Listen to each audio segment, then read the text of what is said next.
Big homie CC went off on J-Man and say, what you doing on YouTube, that's not really pushing peace. Because you're going to have real conversation that need to be had that can't involve a camera. That's pushing peace. Like, this stuff they doing on the internet is for content, brother. Because I done been there before when real monsters got to link up. Because it's getting out of hand. You feel me? It came to a situation where some bosses was like, man, wait a second, bro. These are shooting. He said, we got to start having some repercussions for this. So it led to certain things taking place where, you know, you let off some shots at some kids out here. That ain't cool. So now you come under fire. You come under scrutiny because you used to have to get permission to kill somebody, bro. You used to have to get permission to exact violence on somebody. You got guys now having an argument and now they want to shoot it out. Bro, it's a lot of weird things going on. And I want everybody to know, bro, this YouTube stuff is not the streets.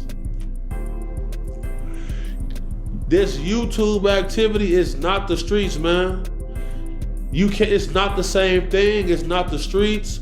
In the streets, bro, real gangsters call each other, bro, and they link. You can't have no cameras out trying to push peace because you got to talk about real killings. You got to talk about real robberies. You got to speak on actual dangerous situations. You can't have no camera there.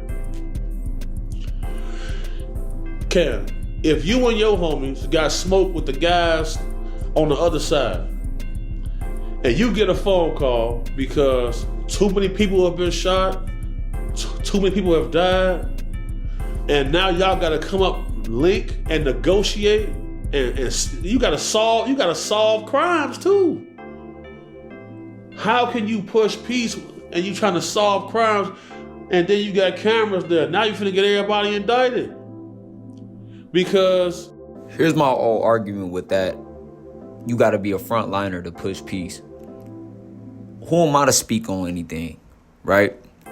But J-Man was in the war, bro. Even if he didn't know everybody he was dissing. The moment you come out here dissing, and you in the same neighborhood, hanging with other people that are dissing people that they beefing with, I don't care if you never licked a shot. You into it. Y'all ever heard about GBA? Guilty by association?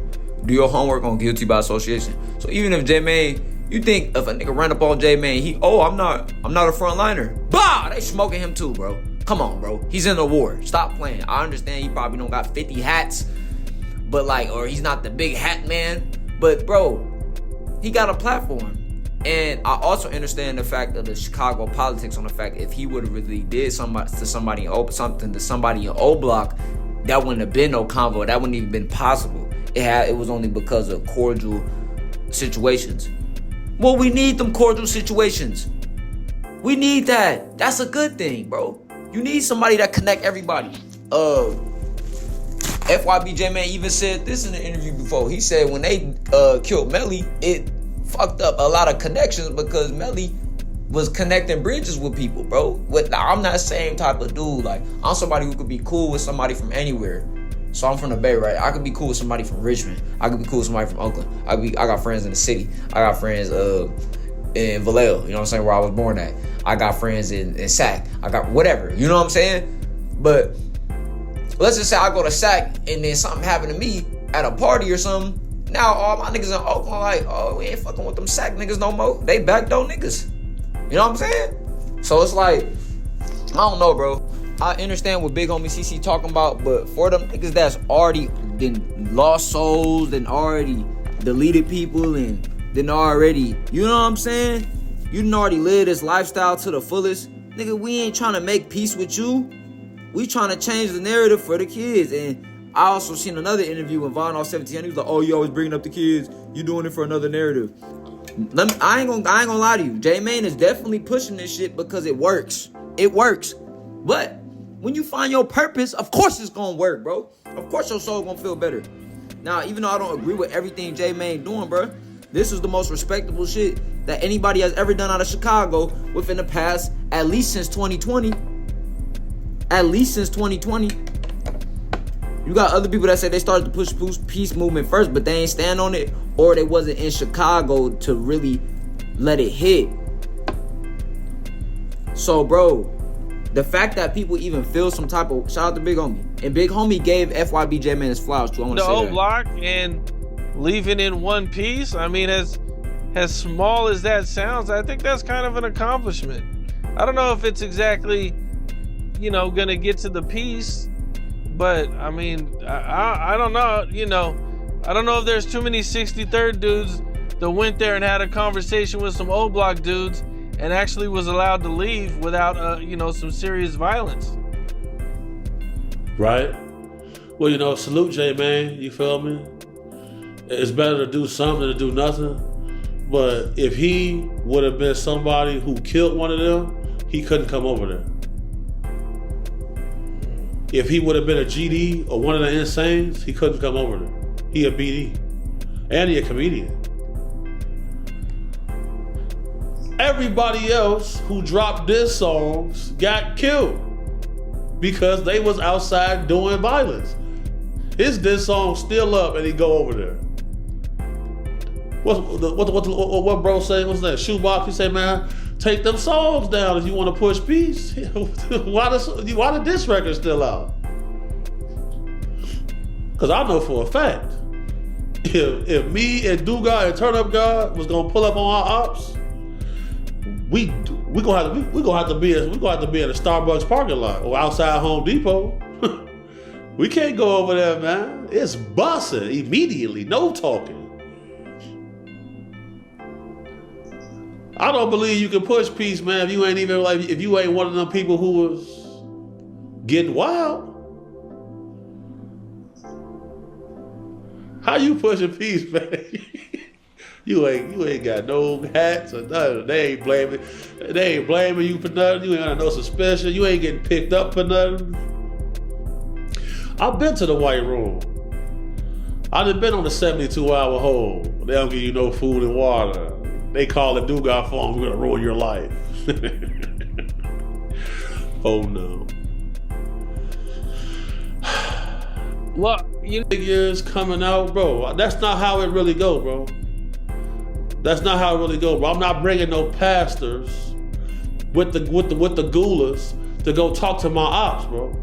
Because the wrong thing happened right here. Violence gonna happen at that meeting. A lot of foolishness going on, man. We gotta restore some type of order right here, bro. He gave him his flowers, bro. And even though Big Homie is critical, that's because this man, that he come from a different era. You know what I'm saying? He come from a different era, bro. So he don't really understand how influenced these niggas is off of the internet, bro. Because he come from an era before the internet. Big Homie CC I'm speaking on. J-Mane is in between that era of the internet and without the internet.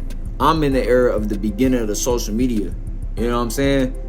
So, of the beginning of the social media takeover. But I got out of time right before the brain rot. Like I was saying, I made a video yesterday. Bro, we used to be in school singing, smoking on it, young hectic, got this 50 in the Mac, how wet you could. You a Swiss cheese if you ain't rocking with. Man, I said free all the guys down some foo-foo shit. But we ain't want to be seen singing that.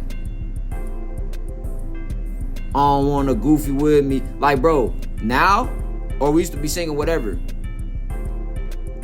We knew it was dissing, but as I got older, I'm like, damn, he had us reciting them murder mantras, bro. But now the kids embrace it. Like, they be all screaming at the top of their lungs. Them niggas did what they did. Them niggas did what they did and had to pay the consequence. So hop out, blast when I'm sliding. Like, bro, I'm not saying the music isn't fire, it's not addictive. Nigga, I be tuned into it. But I'm already fried, bro. I already grew up on this shit. I'm trying to speak and speak for the youth that's like not knowing really what they listening to. See, I'm aware of this shit. I'm aware of how to transmute the energy. But when I was young, bro, I used to be listening to that G Herbo, bro. Fit 13, I'm in the books, I'm playing basketball.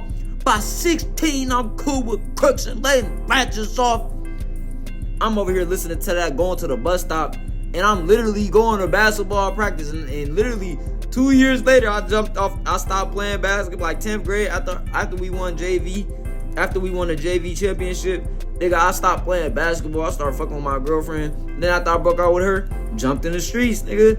What you talking about? I literally had the programmable textbook, nigga, like a real bot. Like, bro, I just deal with it. Like, it's not as blatantly in your face. See, this is the thing that people don't realize, right? And whenever I say you get influenced by music, people will say things like, well, if you get influenced by music, you're just weak.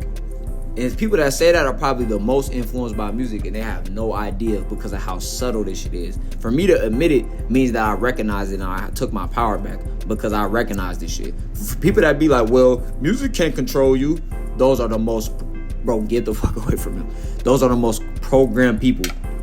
Like people that when they get in the car, they have to listen to music with a hard 808. Like, I love 808s, the right ones, and I love it.